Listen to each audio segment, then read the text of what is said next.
Hey guys, how's it going? I decided to make a really quick video. So going through my game at the moment, I've just hit the point of unlocking the Illithid powers. Now I had planned to play a little bit longer before making this video, but it's taken me a while to get through the game because I've got 3 separate playthroughs going on at the moment. One I'm playing semi-solo and streaming here on YouTube, or I've had a friend jump in a couple of times with me on that one.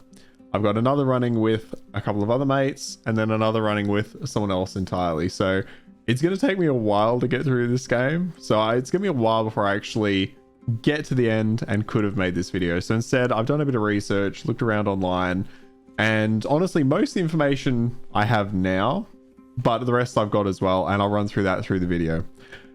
Heads up on this, obviously, massive spoiler warning. You should probably know that. I'm going to run through the Illithid powers, what they all do, but to explain them as well and what you get later in the game, I'm going to have to go into some spoiler territory. I can run through the initial ones now and not spoil too much, and you may have already seen some of this, but to explain the ones you get later on, massive story spoilers. So I'll give you another heads up then, but you've been warned. So let's have a quick look and jump straight in. So I so far have avoided using Illithid powers. I think my initial playthrough, I'm going to avoid them entirely, but let's have a look. Let's have a look through them in a bit more detail. It's completely optional. You don't have to use these. You can unlock them. You unlock them in Act 1. You can unlock them a little bit earlier if you choose the Illithid options pretty regularly. I have been largely avoiding it. I didn't want to do that through my first playthrough. I want to do a good playthrough. But so far, I've just got them. My guardians just met me, and I've managed to find 6 along the way. 3 of them, minor spoiler, you can get from the Goblin Fortress, essentially, after you kill the 3 Goblin leaders. If you kill the 3 Goblin leaders, I suppose. Now, as you can see, there's 3 rings. 3 rings of the Illithid powers, right? So you get your initial ones, your second tier, and your third tier. Your third tier are all locked, and you can see I can't even see them here. I'll show you some screenshots of those later as I go through, and I'll jump into some more dialogue. Now, the initial ring you have here, I was kind of not underwhelmed. I kind of knew what some of these were. Some of these I think are very good. Feral Beginnings I think is a fantastic ability. That is the first attack roll or ability check you make against any target gains a bonus equal to your proficiency bonus. That's really strong. The first attack then is essentially always going to be hitting. We have Psionic Overload. Your attacks deal psychic damage, but you take psychic damage every turn. I think that's... Oh, look, you might get a benefit there. If you're making multiple attacks in a turn, you'll do more damage. But you're also going to be taking damage. I think it's kind of like for like. I'd rather just use... Especially because this takes an action in combat. It does last 10 turns, but I'd almost rather just do an ability that does damage. But hey, it could be interesting. I'm sure there'd be some fun builds with this. There's Transfuse Health. Sacrifice half your remaining hit points to heal a target for the same amount. I don't see great use in this one. Again, I could see having some fun with it, but sacrificing half of my hit points to heal someone else, I could see it coming in clutch in certain situations if a teammate's about to die and you need them just to hang in the fight a little bit longer, but not one I'd be jumping to. Concentrated Blast is an interesting one. It requires you to be concentrating on another spell to use it. Obviously, some classes are going to struggle with that if you don't have concentration spells, you don't have ones you're planning to use. But it does quite a lot of damage and it can heal you. The heal is conditional, assuming that the target you're after is also concentrating. And then finally, Force Tunnel. I think Force Tunnel is a great ability. I think this one could be really good on certain builds. You charge forward, pushing all objects and creatures in your path away from you. You could definitely use this to probably shove people off cliffs into chasms and all that. And this could also be really good for your barbarians. Other classes just want to get straight into the action, move people away, really control the battlefield. So I think Force Tunnel's definitely got some uses there. Now, the second tier you get here, we have Luck of the Far Realms. And I mentioned this one first, again, because I think it's one of the better ones. This one, along with Favorable Beginnings, both passive features. Passives I really like. Again, they're just there. They're there in the background. They're always working for you. Luck of the Far Realms, when you make a successful attack roll against a foe, you can change it into a critical hit. Now, I believe you can only do this once per long rest. I might be corrected. Could be short, but I believe it's once per long rest. But choosing to make a critical kind of whenever you want. Obviously, you have to hit the attack roll. You should hopefully be hitting most of your attacks, I would hope. But choosing to make one a critical is incredibly strong. That could be the difference between killing a very strong enemy a turn or two sooner than you normally would and save you a ton of damage. So that one, I think if you're going to be taking Illithid powers and you're not taking this, I think you're nuts. I think this is definitely one you have to take. We have Charm. Channel the Dark Allure of the Tadpole to charm an enemy that attacks you, preventing them from attacking you until their next turn. Again, passive feature, I think that's pretty good as well. But it just prevents them for a turn. So kind of neither here nor there. We have Displace. Creatures suffering fall damage because of your actions take an additional 1 to 8 psychic damage. How often are you causing people to take falling damage? If it's a lot, fuck yeah. I could see this being great fun with the Barbarian, just picking people up, throwing them off walls all the time just to make them take psychic damage. But again, maybe points better placed elsewhere. But again, I have 6 points and I'm not that far in. So you probably can get a lot of points and fill up a lot of this. I apologize. I don't know how many of these are total. If I can find that though, I'll leave it in the comments. Or if you know, put it in the comments below. We have Repulsor. Repulsor I think is great. I think this would be a great one for controlling the battlefield. And again, pushing really strong enemies off chasms, down cliffs. I think this is a really good one because you can just absolutely take people out quick smart. We have Cull the Weak, which is a toggleable passive. So when you bring a creature down to fewer hit points than your number of evolved Illithid powers, so for example, if I put on all 6, it would be 6. It dies, and all nearby creatures take 1 to 4 psychic damage. So if I bring down an enemy to 5 health, they instantly die. That's insane. That nerfs pretty much every enemy in the game to the point where they have a ton less health. It does, however, cause all nearby creatures to take damage. So sure, I could insta-kill someone when they're at 5 health, but if they're standing in the middle of my party, that's going to do 1 to 4 damage to my entire party. So you need to be a bit mindful about positioning with this skill. We have Psionic Backlash. This one I think would be quite fun. When an enemy within 9 meters of you casts a spell, you can use your reaction to inflict damage to the caster per the spell's level. So that's 1d4. So you could potentially do up to 12 damage with this if it's a level 3 spell and this lands at max damage. This can be a lot of fun, and I'll touch on this in a moment because your companions can also take Illithid powers. This could be a ton of fun. If you have multiple party members all around someone, they use a spell and then suddenly everyone does Psionic Backlash at the same time, that could be a ton of damage.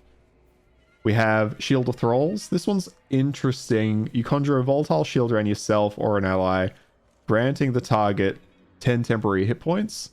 If the hit points are lost due to incoming damage, the shield bursts. It says possibly stunning nearby foes. Now I don't know if it's an int save. Must be. So it's possibly stunning them. I guess you wouldn't want it to be an automatic stun.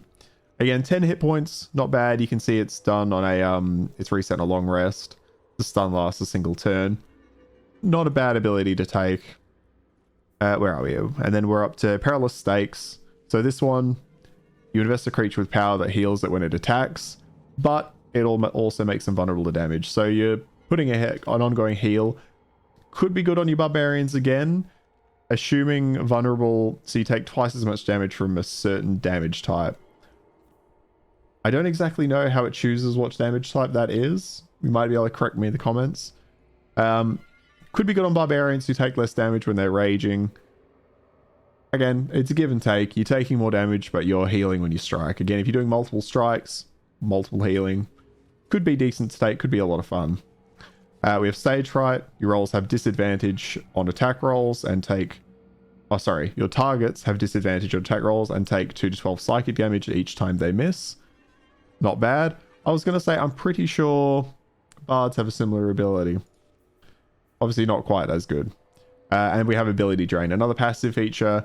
Once per turn, when you make an attack roll, the attack reduces the target's corresponding ability by 1. The ability that is reduced is the same as the one used to make the attack.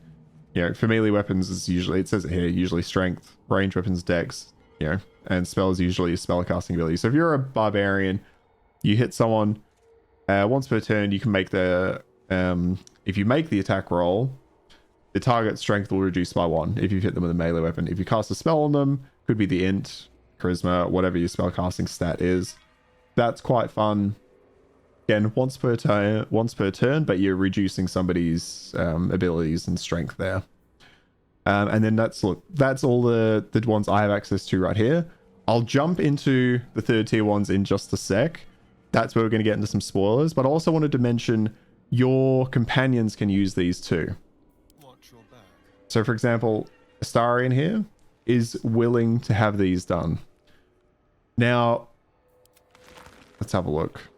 Sorry, I should have had Shadowheart with me. You can see Shadowheart is hesitating, however. So when I first agreed to consume the parasite, I had a chat with Astarion and he said, oh, what's going on? I wanted to share in that. Come on, bring it in. He's keen. He's keen to have that. You can see Shadowheart is hesitating, but that doesn't mean she won't do it. So all companions can be convinced to take Illithid powers with you. Some more than others. Lae'zel, for example, is obviously Githyanki. Very strong beliefs against the Mind Flayers. He's going to be much harder to convince than some other characters. I think Astarion and Gale are the most easily convinced.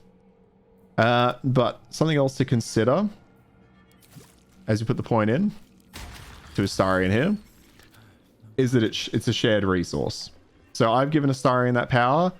I don't have that power myself. So he is now going to have this. That's one less point for me. So if I wanted all my powers on my main character, you're going to be better off keeping these to yourself. But again, let's say you want to put Psionic Backlash on every character you have or everyone in your party, then you have that option. Like I mentioned, some characters are going to be more willing than others. You can try to persuade them through dialogue. Obviously, that could impact your relationships with them. It really depends on how you've layered things through the game. There's no follow this particular path and they'll do it, or at least not one that's very clearly directed to you now. But as you make decisions through the game, if their relationship is stronger with you, they're going to be easier to persuade. All right, I'm going to now put up a screenshot of the third tier powers and kind of talk through what it looks like to get those. So I'm probably going to have to get rid of my camera here. This is the massive spoiler warning, guys. Massive spoilers. So if you don't want to know anything about the story, probably best to tune out now. I'll do my best not to go super into it. But it requires some explanation to kind of get you there. Now, to gain access to the Outer Ring of Powers, you'll be getting towards the last act of the game. And you'll meet your Guardian. And your Guardian will give you an item to unlock this final ring. Now, this item is another tadpole. I believe it's an astral tadpole. And it makes you part Illithid. Now, in unlocking the final ring, I'll put it up here. These are the different abilities. Let's go through them.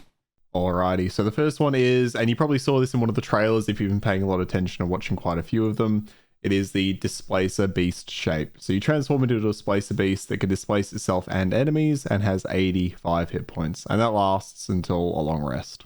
Now we have Fracture Psyche, which invades the target's mind, disrupting its defense and reducing its armor class. Next up, we have Illithid Expertise, which deepens your sense of self, gaining expertise in persuasion, deception, and intimidation checks. We have Psionic Dominance, which is another passive feature. When an enemy within 18 meters targets you with a spell of a level that is lower than or equal to your proficiency bonus, you can use your reaction to nullify the spell. Quite a strong one. And then there's Black Hole, which creates a point of intense gravity that pulls all enemies into a certain spot, which is really good for your AoE builds and abilities. We have the very simple class action of Fly, which is an absolutely fantastic movement skill. We go into Mind Blast, which spews forth a wave of psychic damage, possibly stunning targets and doing pretty decent damage. Mind Sanctuary, which gives an aura that allows those within to take actions and bonus actions interchangeably. Quite an interesting and strong ability. We have Free Cast, which allows you to cast any spell for free, as you might expect, not using the resources that you'd generally use for that spell. And the final Illithid power being Absorb Intellect, lowering their intelligence by 1 per turn and healing your wounds for 5 turns. So it gives you healing over time and lowering the enemy intelligence. Now this is where I'm going to get into the real major spoilers. Again, if you haven't been bothered so far, this might not bother you, but again, major spoilers. So if you want to duck out now, you've seen all the powers, now might be a good time for you to do that. But let's get into it. So last thing you can get in the very final stages of the game, your guardian will provide you with yet another tadpole, the Supreme Tadpole.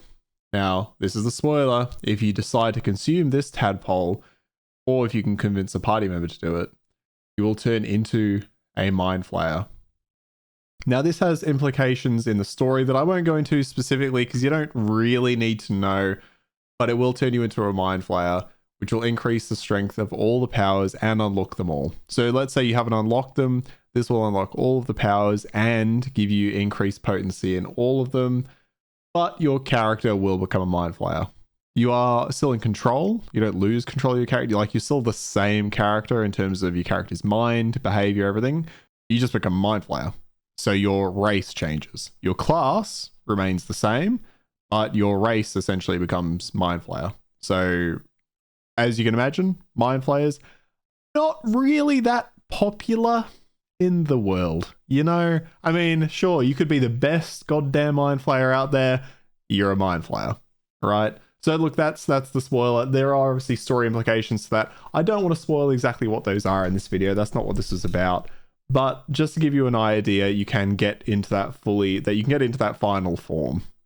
Now look, it's completely up to you if you want to use these tadpoles throughout the game. It is completely optional, which I think is absolutely insane that developers are able to do this. You can easily get through the game without using these abilities. You do not need to use these abilities in any respect, so don't feel pressured to.